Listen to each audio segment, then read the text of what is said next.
A physical quantity P is related to four observations A, B, C and D as follows. P is equal to A cube B square divided by C root D. Oh, the percentages of measurements in A, B, C, D கொடுத்திருக்காங்க 1%, 3%, 2%, 4% respectively. Percentage in the quantity P என்னன்னு கேட்டிருக்காங்க.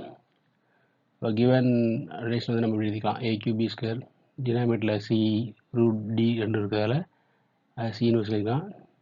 Square ரூட்டுங்கிறதால உங்களுக்கு square root அப்படிங்கிறதால D power of denominator இருக்கும். அது numerator கொண்டு வரும்போது D power minus of எழுதிக்கலாம். இதில் பர்சன்டேஜ் இருக்கும்போது del P by B into 100. இதில் வந்து கியூப் இருக்கிறதால 3 del A by A.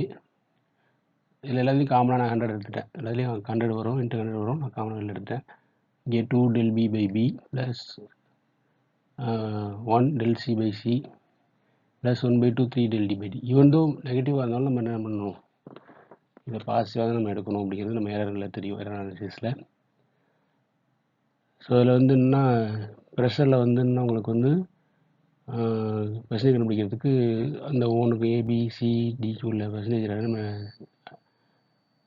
கொடுக்க போகிறோம். ஓகேவா? இப்போ 3 இன்ட்டு 1% ஏல 2 பியில் வந்து 3%ன்னு கொடுத்துருக்காங்க. அதே மாதிரி சிக்கு வந்து 2% கொடுத்துருக்காங்க. ஸோ 2% ப்ளஸ் 1/2 டியில் வந்து 4%. இங்கே வந்து உங்களுக்கு 2 கேன்சல் ஆயிரும். ஸோ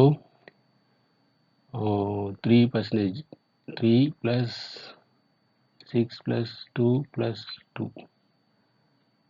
ஸோ 2 + 2 4 + 6 + 6 10 வருது. 10 + 3 13. ஸோ 13%.